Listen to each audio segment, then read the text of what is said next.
Assalamualaikum warahmatullahi wabarakatuh. Sebelumnya, izinkan saya memperkenalkan diri. Perkenalkan, nama saya Amber Inaya Zahra. Saya berasal dari Prodi Pendidikan Bahasa Inggris, Fakultas Keguruan dan Ilmu Pendidikan semester 2. Dan pada video kali ini saya akan menerangkan ulang tentang materi Aqaid Khamsin dan dalil globalnya. Di lingkungan Ahlus Sunnah wal Jamaah ada dikenal istilah akidah 50 sebagaimana yang dipaparkan dalam kitab-kitab akidah, mulai yang paling kecil seperti Aqidatul Awam karya Sayyid Ahmad Al-Marzuki dan kitab lanjutan seperti Ummul Barahain karya Imam As-Sanusi. Maksud dari akidah 50 ini adalah akidah yang berkaitan dengan sifat wajib, mustahil, dan jais bagi Allah dan bagi para nabi alaihi sholatu wassalam. Jadi angka 50 ini adalah jumlah total dari seluruh sifat Allah dan Rasul itu, baik yang wajib, mustahil, ataupun jais. Pembagiannya di sini adalah 20 sifat wajib bagi Allah, 20 sifat mustahil bagi Allah, dan 1 sifat jais bagi Allah. Kemudian ada 4 sifat wajib bagi Rasul, 4 sifat mustahil bagi Rasul, dan 1 sifat jais bagi Rasul. Yang pertama yakni ada sifat wajib bagi Allah. Sifat wajib ini menggambarkan hakikat Allah yang maha sempurna dan setiap manusia wajib meyakini adanya sifat-sifat tersebut sebagai bagian dari akidah Islam. Sifat ini dibagi menjadi 20, yakni ada wujud, qidam, baqa, mukhalafatul lil hawadis, qiyamuhu binafsih, wahdaniyah, qudrah, iradah, ilmun, hayyan, sama, basar, kalam, kaunuhu qadiron, kaunuhu muridan, kaunuhu aliman, kaunuhu hayyan, kaunuhu sami'an, kaunuhu basyiran, dan kaunuhu mutakaliman. Yang kedua yakni ada sifat wajib bagi Rasul. Sifat wajib bagi Rasul adalah sifat-sifat yang harus dimiliki dan ada pada Rasul untuk memastikan bahwa mereka layak menjadi pembawa wahyu dan petunjuk dari Allah Subhanahu wa Ta'ala kepada umat manusia. Sifat-sifat ini menunjukkan kesempurnaan, kejujuran, dan kelayakan seorang Rasul untuk mendapatkan wahyu dan menjalankan tugasnya dengan baik. Sifat ini dibagi menjadi 4, yakni ada siddiq, amanah, fatonah, dan tablik. Selanjutnya yakni ada sifat mustahil bagi Allah.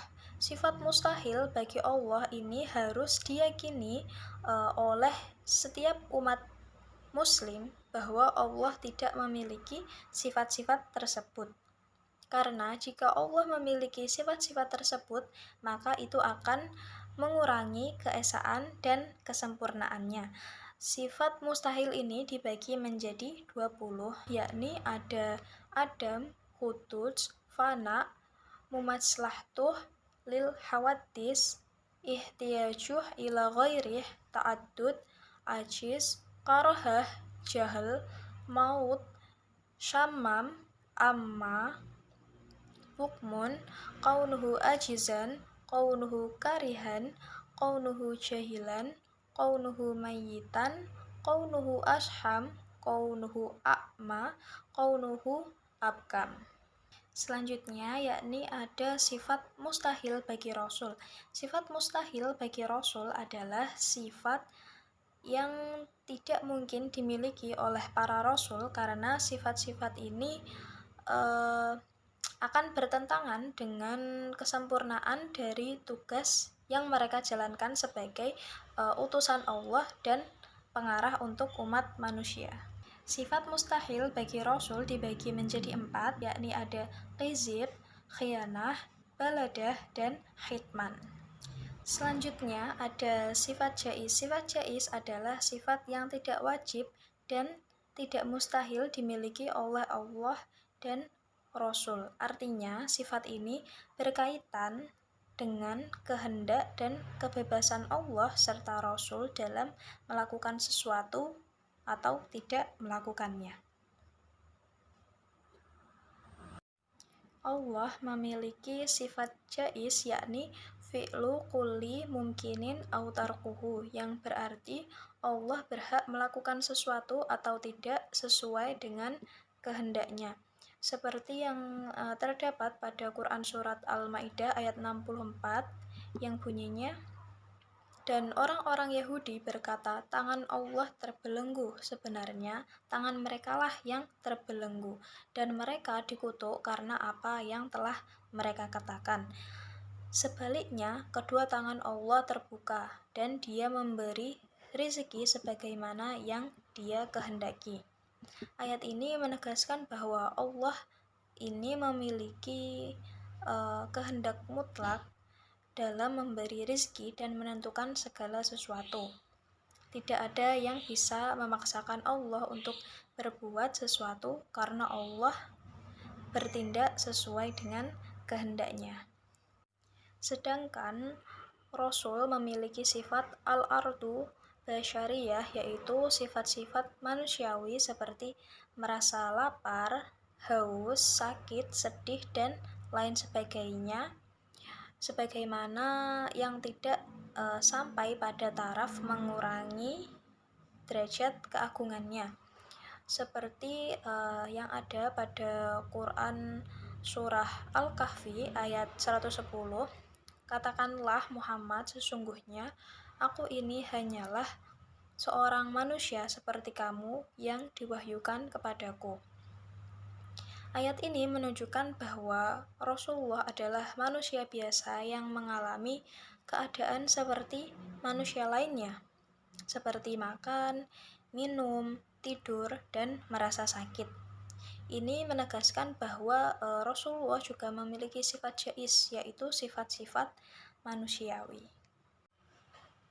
Jadi, sifat jaiz di sini menunjukkan bahwa Allah memiliki kebebasan penuh dalam berkehendak, sementara Rasul memiliki sifat manusiawi yang tidak mengurangi derajat kenabiannya. Dalil global Aqaid Homsin ini berada pada Quran Surat Al-Ma'idah ayat 64 yang bunyinya, orang-orang Yahudi berkata, tangan Allah terbelenggu atau gigir. Sebenarnya tangan merekalah yang terbelenggu. Mereka dilaknat disebabkan apa yang telah mereka katakan. Sebaliknya, kedua tangannya terbuka, Maha Pemurah. Dia memberi rezeki sebagaimana Dia kehendaki. Al-Quran yang diturunkan kepadamu dari Tuhanmu itu pasti akan menambah kedurhakaan dan kekufuran bagi kebanyakan mereka. Kami timbulkan permusuhan dan kebencian di antara mereka sampai hari kiamat. Setiap kali mereka menyalakan api peperangan, Allah memadamkannya. Mereka berusaha menimbulkan kerusakan di bumi. Allah tidak menyukai orang-orang yang berbuat kerusakan. Quran Surat Al-Ma'idah ayat 64. Adapun konsep sifat hukum akli Aqaid Homsin yakni dibagi menjadi 3. Yang pertama ada wajib akli, yang kedua ada mustahil akli, dan yang ketiga ada jaiz akli. Wajib akli adalah segala hal yang menurut akal pasti adanya atau tidak dapat diterima ketiadaannya. Mustahil akli adalah akal pasti tidak akan membenarkan keduanya diam dan bergerak secara bersamaan terjadi pada makhluk seperti manusia. Jaiz akli adalah akal pasti membenarkan bahwa salah satu dari diam dan bergerak bisa terjadi atau tidak terjadi pada makhluk seperti manusia. Kajian Aqaid Homsin ini juga dibahas dalam kitab At-Turaj, yakni pada kitab Tijanud Durori karya Syekh Nawawi Banten. Ada juga kitab Aqidatul Awam karya Sayyid Marzuki, kemudian Ummul Barahain karya Imam As-Sanusi, dan Kifayatul Awam karya Syekh Muhammad Fudoli. Baik, saya kira cukup sekian video yang dapat saya sampaikan, dan mohon maaf apabila ada kata-kata yang kurang berkenan di hati kalian. Dan terima kasih telah menonton video saya, dan semoga video ini bermanfaat bagi kalian. Wassalamualaikum warahmatullahi wabarakatuh.